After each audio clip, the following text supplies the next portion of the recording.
Hi, I'm Suzanne Titkemeyer. I used to write for Pathos for nearly 10 years, and I've lived in Costa Rica as kind of a digital nomad myself for quite some time. Been here almost 5 years. So I've started making videos and writing about some of the things having to do with a long-term move to Costa Rica. What you need to know, what you're going to trip up on that the guidebooks aren't going to tell you about, that nobody here will tell you about. Those are the things that I'm going to explain about and talk about in my videos. Okay, so you're a digital nomad. You're working from your computer, from home, from Costa Rica. Awesome. Well, it's mostly awesome. You're going to have some bumps in the road if you attempt to do this. Number one, internet is not as reliable here as it is in the States. It does sometimes drop. Sometimes it goes out. When we were going through ISE, it would go out for 3 or 4 weeks at a time.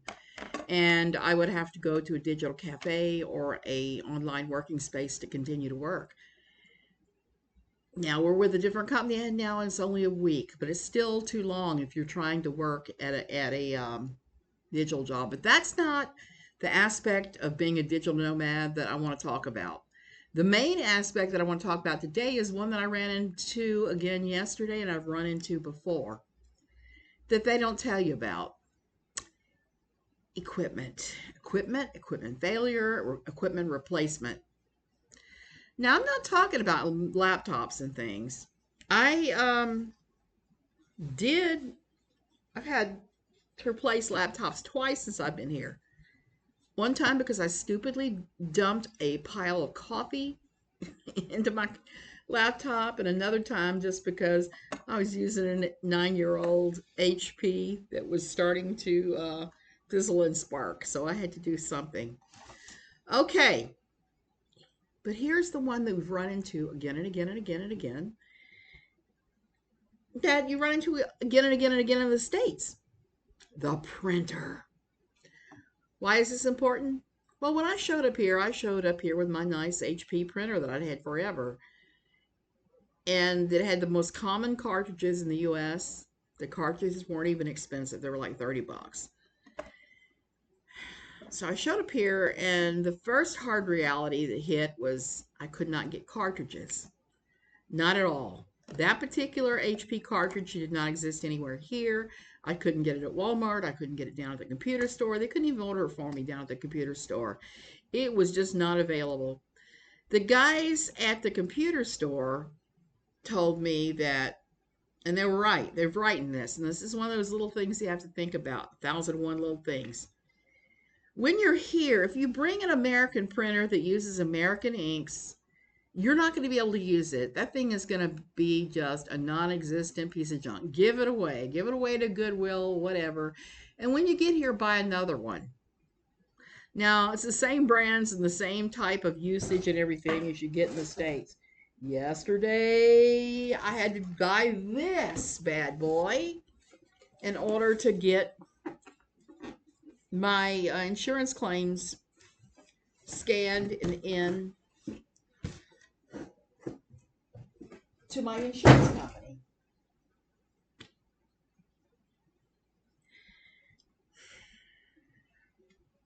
So what I want to say is, with printers especially, but with other equipment too, but mostly with printers, there's a special line that's marketed for here that has inks that you can buy here.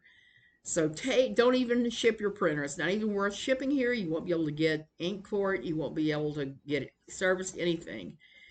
And buy one of the brands that you know and love from the States that is made specifically for this area with specific inks.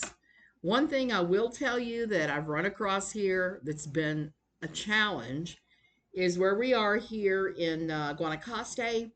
It's hot. The inks actually evaporate in the printer before you can use them. So we keep ours in a Ziploc bag when we're not printing.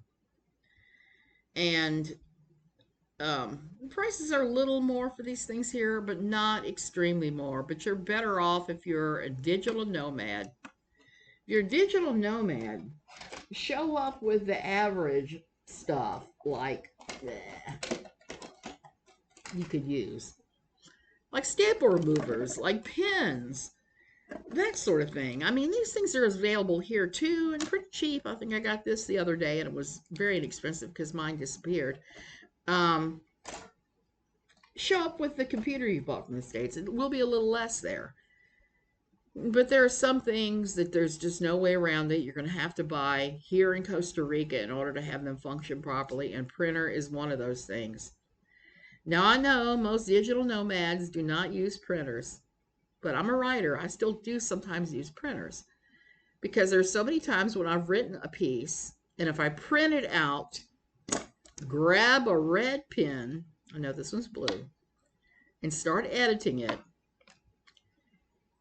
on the paper instead of the digital, I will catch errors that I will never catch on the digital screen. I don't know why that is. So for me, that's important. May not be so important for you to have one that works, but hey.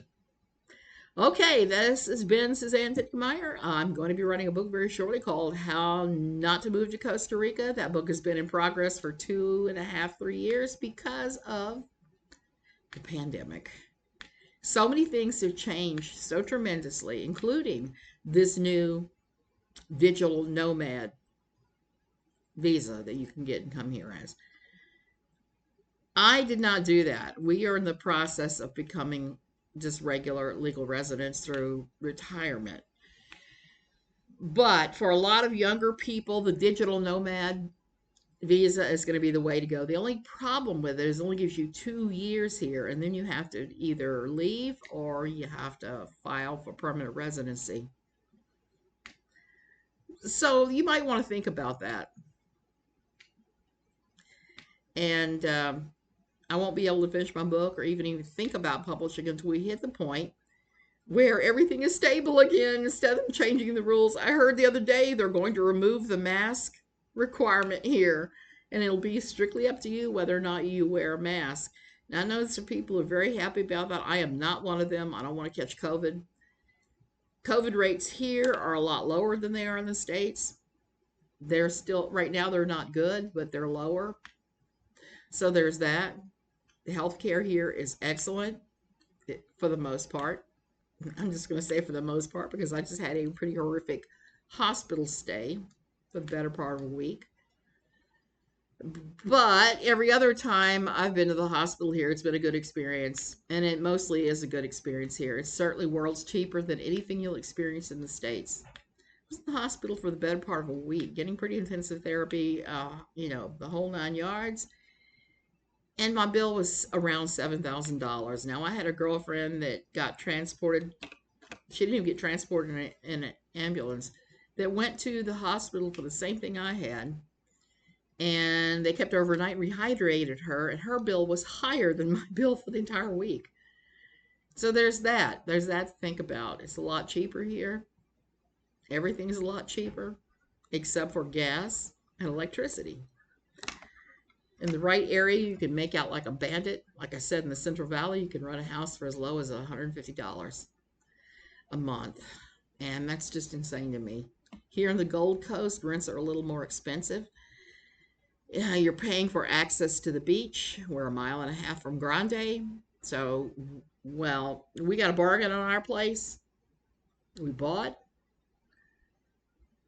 There are still some bargains to be had out there. You have to do a little searching. Okay, so I'll be back probably next week to talk on some other aspect of moving to Costa Rica if you're a gringo like me.